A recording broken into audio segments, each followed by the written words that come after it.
Being an arcade goer in the 90s was absolutely tops in my book. Sure, we weren't as spoiled as kids, back in the 70s and 80s who had way more arcades and arcade games to choose from, but, in the 90s, what we lacked in quantity, we kind of made up for in quality. Yeah, whether it was Dave & Buster's, your local shopping mall arcade, the pizza place your parents took you to on Friday nights, there were just so many incredible arcade games released during the 90s, and some of the very best of the decade had more in common than most people actually realize. For platforms like SNK's Neo Geo MVS, it was pretty obvious that all the games were related. However, there were other platforms that it wasn't really that obvious. I mean, we had amazing platforms like the Sega Model 3 and Namco System 12, just to name a few, but undoubtedly one of the very best platforms was Capcom's System 2 platform. Known more commonly for its abbreviated name, the CPS2, you may have never actually heard of this amazing staple of 1990s arcades, but you have almost undoubtedly played at least one game on this incredible platform. Whether it was one of the Darkstalker games, or maybe it was the notorious Alien vs. Predator, or maybe it was just one of the legendary Street Fighter Alpha games, Capcom CPS2 architecture was home to over 40 top-tier arcade games during its 10-year run in the arcade. Yeah, that's right, new CPS2 games were actually coming out as late as 2003, which just shows you how loved the games were on this platform well beyond its initial debut of Super Street Fighter 2 in 1993. I mean, just for some context, I was actually learning how to read when the CPS Platform 2 first debuted, and was actually taking my SATs by the time it was finally retired by Capcom. And more on a personal note, several of the CPS2 games and its presence at various arcades, roller rinks, Italian family restaurants, and various other places I frequented as a child and adolescent is a source of some of the most intense gaming nostalgia I have to this day. Yeah, these games are just seminal to my overall experience, not just as a gamer during the 90s, but were also central to my experience just growing up in general. And while people will forever debate whether or not 80s kids or 90s kids had it the best, all I can say is that I wouldn't trade my experience of being a kid during the 90s for absolutely anything in the world. Yeah, not with games like the ones on the CPS2 or the countless other arcade classics I frequently saw and played growing up. There were just so many excellent games on the CPS2, and with it being one of my most favorite and most cherished arcade platforms, I'd be remiss if I didn't make a top 10 best games for it. Like most countdown videos I make, creating this list was incredibly difficult, mostly because there are almost no bad games on the CPS2. Seriously though, I don't know how Capcom maintains such a high degree of quality control on the CPS2, but yeah, like nearly every game released on it is pretty fun in its own way. I could have easily made this a top 25 list and felt good about recommending every single game on it. Unfortunately, I have bills to pay and a job and yeah, the rest of my life to worry about, so yeah, I probably wouldn't have gotten this list out in 4 years or something like that had I actually made this a top 25. Condensing the CPS2 library down to just 10 games meant some very tough cuts that will probably haunt me for the rest of my life. Kidding, but seriously, limiting this list to a top 10 is almost tragic given how high quality nearly every CPS2 game is. But anyhow, let's jump into our list of the top 10 Capcom System 2 games that you need to go play and that are, just some of the best games ever made, arcade or otherwise.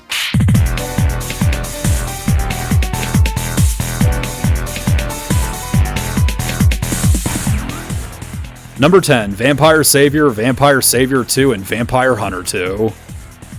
No, this isn't another case of me including multiple games at number 10 just because I felt bad about excluding one of them or whatever. This time, we have 3 games that are essentially all the same with just minor tweaks between them. Vampire Savior, also known as Darkstalkers 3 to most people in the West, is the 3rd game in Capcom's awesome Darkstalkers franchise. And instead of giving us Darkstalkers 4, Capcom instead decided to release this game again with very minor gameplay, stage, and roster changes, and then again a 3rd time after that with just roster changes. But I guess if you're going to release a game essentially 3 times, it might as well be a freaking awesome game, right? Released originally in 1997, Vampire Savior has all the staples of the Darkstalker series returning, along with some cool new characters, including fan favorites like BB Hood and Morgan's little sister Lilith. On top of that, the gameplay was cranked up from the previous Darkstalkers games by having a health recharge, which encouraged an aggressive style of play. Adding to this, there was actually no lag between matches either, so yeah, as soon as you KO'd your opponent, or they KO'd you, the next match would just instantly begin, meaning there was no lag or boring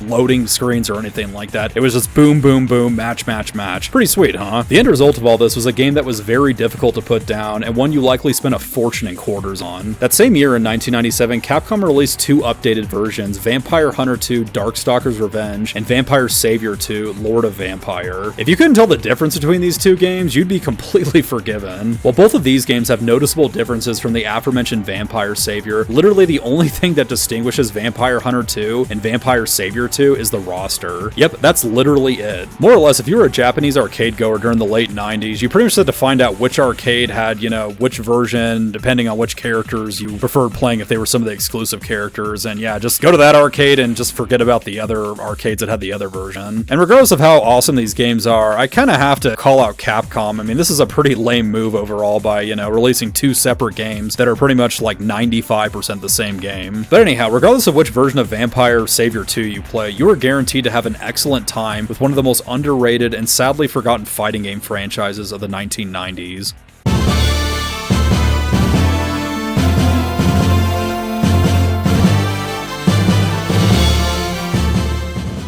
Number 9, Alien vs. Predator.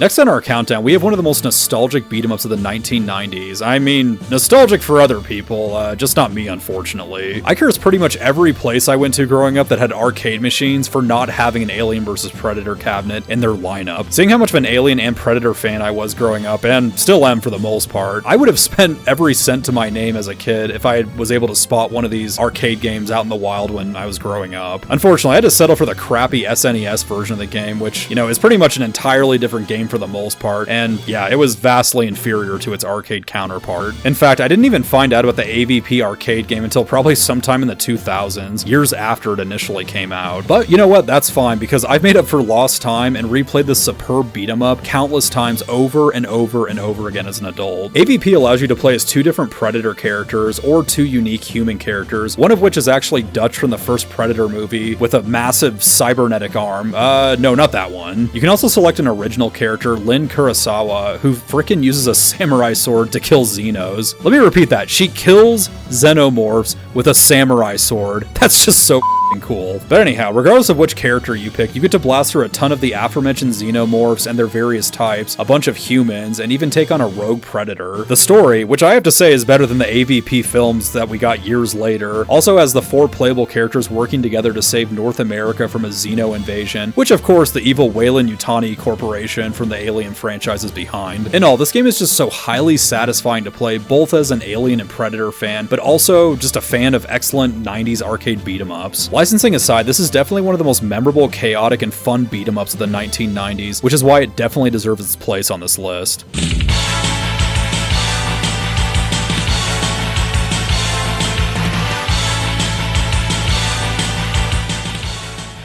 Number 8, Marvel vs. Capcom. Having grown up playing the various Capcom vs. games in the arcade, the only thing that was better than playing these games at the roller rink or an arcade at my local shopping mall was being able to play these games at home. Well, that is of course assuming they weren't heavily compromised console ports like so many arcade to console games were back in the 90s. However, one magical console came out in the 90s that offered more or less a one-to-one creation of the arcade that you can enjoy from the comfort of your living room. Yeah, no, not that one. What do you think, my parents were Martha Stewart and Steve Jobs? No, I'm talking about the one and only Sega Dreamcast. Of the many arcade perfect ports available on the Dreamcast, one of my absolute favorites was 1998's Marvel vs. Capcom. Before Marvel vs. Capcom made many people like myself very happy with its Dreamcast port, the game actually started its life out on the CPS2 out in arcades. Marvel vs. Capcom was the next evolution of the Capcom Vs. series and essentially cranked the dial up several notches on all the sensory overload insanity that made all the previous entries so memorable. On top of that, the gameplay was fast, frantic, and buttery smooth, making this game a blast to play. And then of course there was this amazing roster of characters which all ended up being fun to play whether or not you were a Marvel fan or a Capcom fan or maybe you were a fan of both. Yeah, I spent so much time playing this as a kid, and if not for Marvel vs. Capcom 2, I'd have likely never stopped playing this game. And that is why this game absolutely had to be on this list.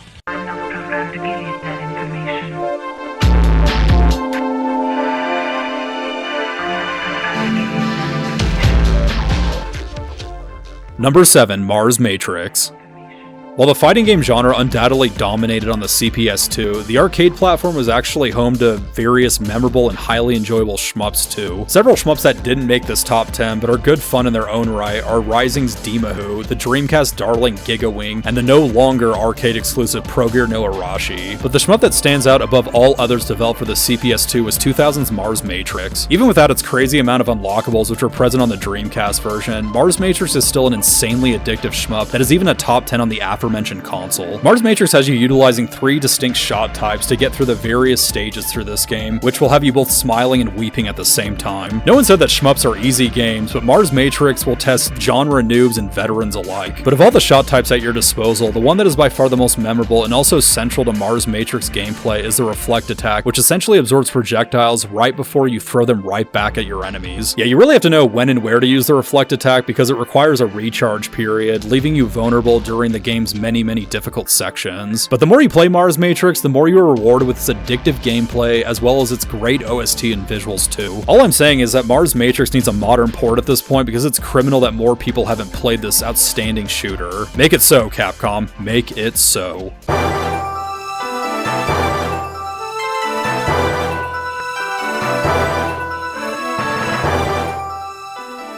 Number 6, Dungeons & Dragons Tower of Doom.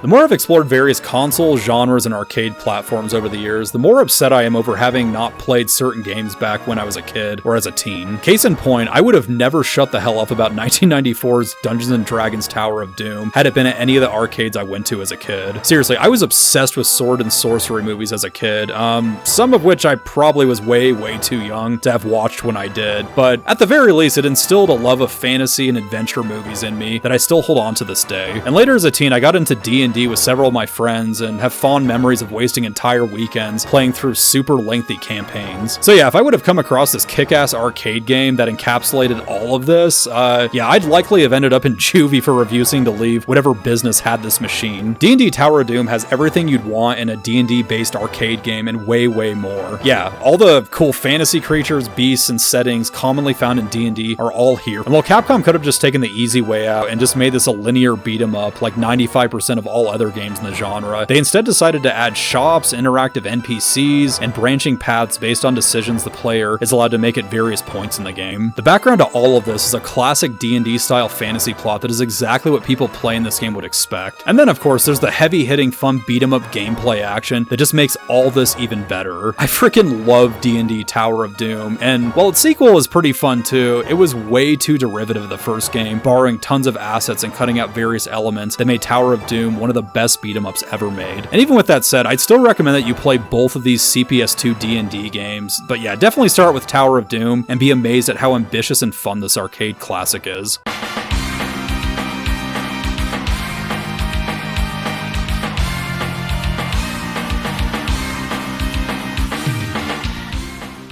Number 5, Marvel Superheroes.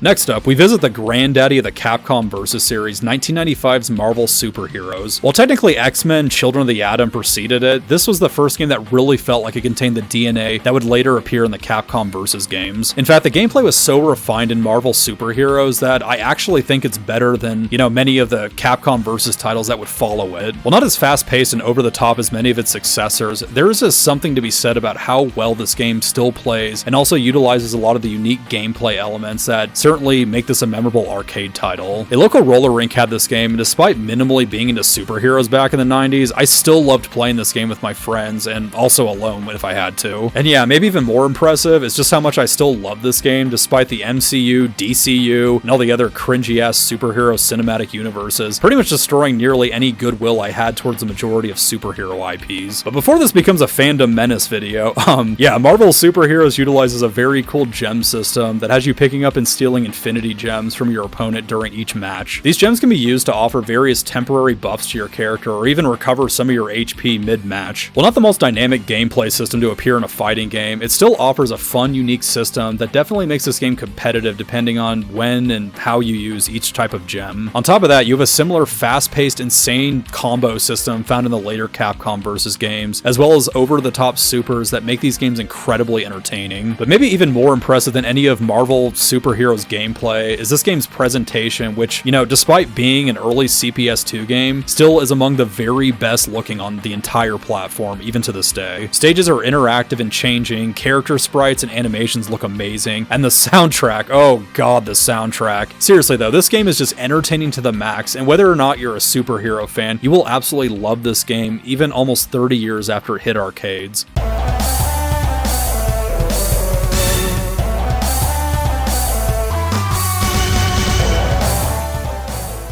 Number 4, Street Fighter Alpha 2.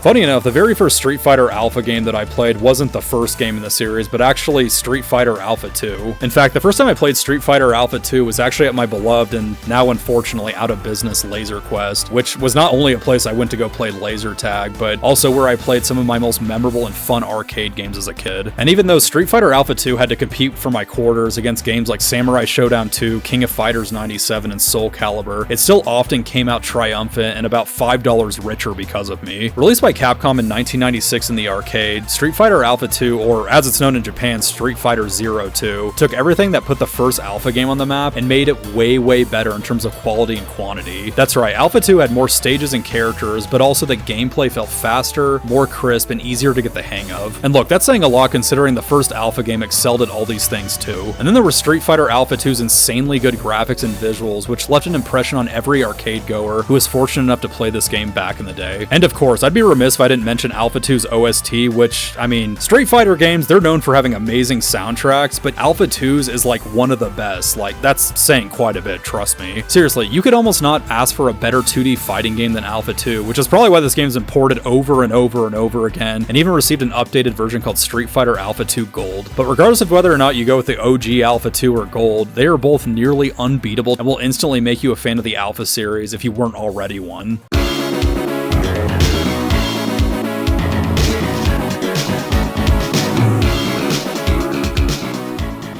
Number 3, Hyper Street Fighter 2. Maybe I'm just an old soul, but after over 30 years of playing Street Fighter 2, it's still one of my favorite fighting games of all time. However, I feel like Street Fighter 2 was perfected all the way back in 1994 with Super Street Fighter 2 Turbo. For years, I never thought this game could be improved on. I mean, it was just absolutely perfect in my eyes, and well, I was mostly right. Between the amazing and now iconic character roster, the insanely beautiful character sprites and amazing stages, and let's not forget the updated CPS2 soundtrack, which is pretty much perfection as far as video game soundtracks go, it was hard to find any flaws with Super Street Fighter 2 Turbo. However, Capcom was still not done with trying to make this game even better. Enter 2003's Hyper Street Fighter 2, the Anniversary Edition. Originally developed as a console game, Hyper 2 was later ported to the CPS2 for arcades, making it the very last CPS2 game ever made. Hyper 2 is a tribute to the entire history of Street Fighter 2 by allowing you to play as every iteration of every Street Fighter character since the first game, all while retaining Super Street Fighter 2 Turbo's perfected gameplay. In addition to this, Hyper 2 also allows you to decide which speed you want to play the game. For me, I'm a Turbo 2 kind of guy, but you're alright in my book if you're a Turbo 1 gentleman that likes, to take things easy and slow. However, you Turbo 3 ruffians, yeah, you can all go straight to hell. Okay, kidding, but regardless of what speed you decide to play this game on, or what version of your favorite Street Fighter characters you decide to pick, this is the most robust version of Street Fighter 2 ever released, and one guaranteed to please any fan of this legendary fighting game.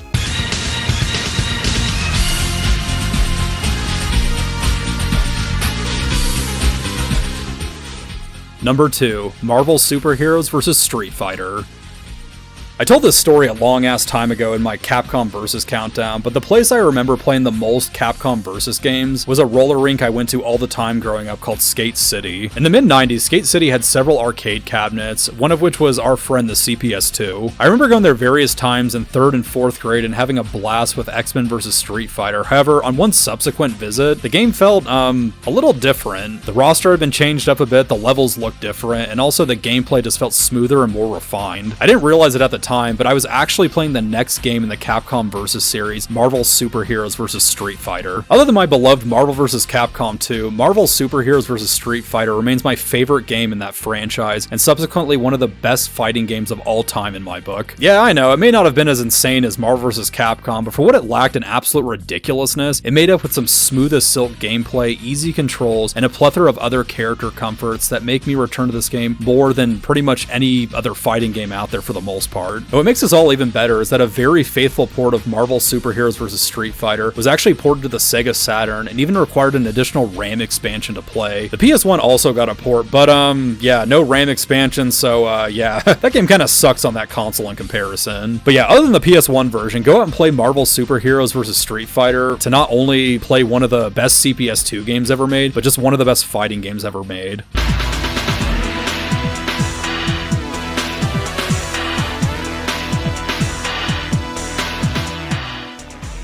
Number 1, Street Fighter Alpha 3.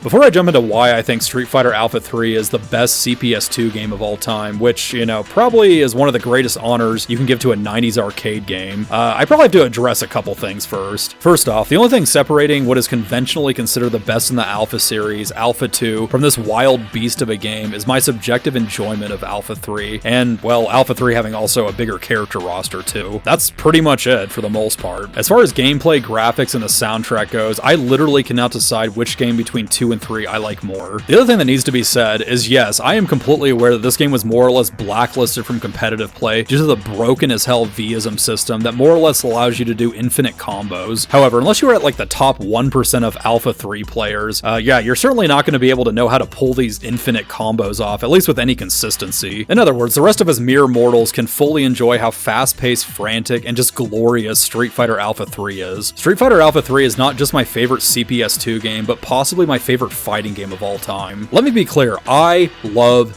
this game. If I'm bored and I don't know what else to do or, what I feel like playing, Street Fighter 3 is the answer. If I'm having a shitty day and I want something to clear my mind a little bit, Alpha 3. I'm having indigestion, the weather sucks, and, another year goes by with no conclusion to the Shenmue series, you better believe that's an Alpha 3 day. Seriously though, I just love picking this game up multiple times a year and just having a blast with it. And funny enough, I never played Alpha 3 that much in the late 90s and early 2000s when I was still seeing it on location in various arcades. It was mostly over the past decade that I really grew to understand how much of a broken, insane masterpiece this game is, and one I'll always absolutely love playing. And that, ladies and gentlemen, is my top 10 Capcom CPS2 games. I hope you all enjoyed this countdown video and now have a bunch of fun, awesome arcade games that you want to go track down now to play. Or maybe, you haven't played any of these games in a decade or two, and I've inspired you to want to go back and relive some of those awesome arcade memories from the 90s or the 2000s, similar to the ones that I talk about all the time in my videos. Either way, thank you all so much for watching another one of my videos, and please consider liking this video and subscribing to my channel. If you enjoyed this video and want more like this, I have plenty of other ones that I've made and ones that I plan on making, so you want to definitely stay tuned for all that. But anyhow, until next time, game on and have a good one.